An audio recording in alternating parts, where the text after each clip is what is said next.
everyone. Welcome to our Active English. Viewers, since the seizure of Venezuelan President Nicolas Maduro by U.S. forces at the weekend, U.S. President Donald Trump and members of his administrations have issued warnings to several other countries and territories, including Colombia, Cuba, Mexico, Iran, and Greenland, a self-governing territory of Denmark. Trump said Sunday, we are in the business of having countries around us and that are all viable and successful and where the oil is allowed to freely come out.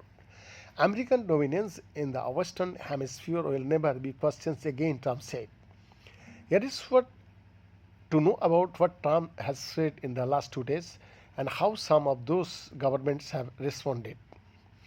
Trump repeated on Sunday that the US needs the huge North Atlantic island of Greenland from the standpoint of national security. We need Greenland. It is so strategic right now. Greenland is covered with Russian and Chinese ships all over the place. Trump told reporters aboard Air Force One, we need Greenland from the standpoint of national security, and Denmark is not going to be able to do it. Responding to Trump's latest comments, Greenland's Prime Minister Jens Frederik Nelson said Monday that the current and repeated rhetoric coming from the United States is entirely unacceptable. When the President of the United States speaks of needing Greenland and links us to Venezuela and military intervention, it is not only wrong, it is disrespectful. Our country is not an object in great power rhetoric. We are a people, a country, a democracy, Nelson said.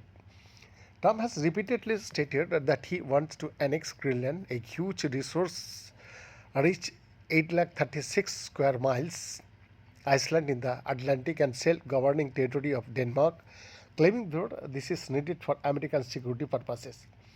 Both Greenland and Denmark, a NATO ally of the US, are staunchly opposed to the idea. Trump had harsh words for Colombian President Gustavo Petro on Sunday, describing him as a sick man who likes making cocaine and selling it to the United States, and he is not going to be doing it very long. When pressed by a reporter if those comments mean there could be an operation in Colombia in the future, Trump repeated and responded, sounds good to me. Petro defended his government's track record on combating drug trafficking in a near 700-word post on X, including what he described as the largest cocaine seizure in the world's history. He added, I am not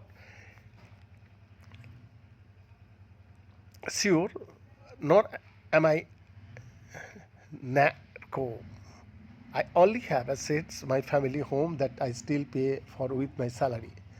Petro said he has ordered targeted bombings against drug-linked armed groups while adhering to humanitarian law. However, cocaine production in Colombia has reached record highs, according to the United Nations Office on Drugs and Crime. Petro angered the Trump administration and had his U.S. visa cancelled in September after calling on U.S. soldiers as disobey orders. Cuba. Trump said Sunday that a military intervention was unnecessary in Cuba, a key ally of Venezuela, because it was ready to fall. In the exclusive report.